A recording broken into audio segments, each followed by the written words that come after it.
Is Bigfoot an alien, an ultra-terrestrial, or just a plain old flesh and blood creature? I'm sitting here waiting to go on a road trip real quick, but this bouncing around my head. There's three main camps when it comes to what is Bigfoot. And they're heavily divided. Is it a flesh and blood creature that's just like us, some relic hominid, something like that? Is it an ultra terrestrial? Can it jump between dimensions and do all sorts of crazy things like that? Or is it an alien? Because there's a lot of reports of Bigfoot with UFOs and there's some weird relationship. And one of my thoughts is, why does it have to be so black and white? So I was going to say binary, but trinary. It has to be one of those three. I really don't think that that's a smart way to break it down.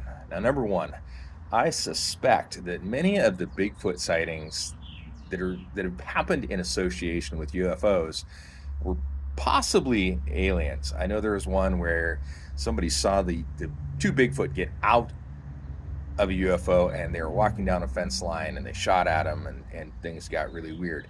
I don't think those were Bigfoot. I think those were aliens that looked kind of like Bigfoot.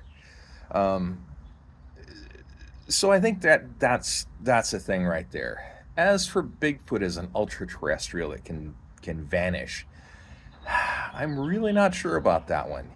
I think a lot of the people that have said that Bigfoot just disappeared. I've been in the woods a lot and followed a lot of animals, and I have been 10 feet behind a deer and it steps behind a bush and I can't find it. I don't know where it went.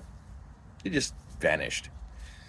Now, there's a few reports of following Bigfoot tracks and they go bump, bump, bump, bump across a field and stop.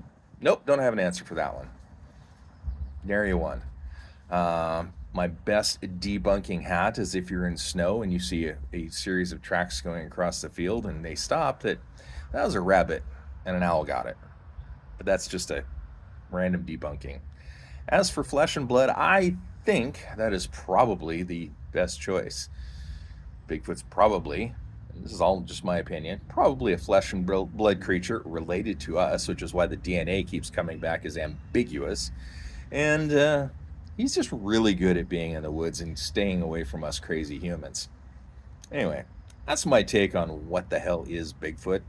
All right, leave me a comment and tell me what you think Bigfoot is, and then go hit that link in my bio and sign up for my weekly newsletter where I talk about all things paranormal. I'm Cliff, this is Pararational, and I'm out.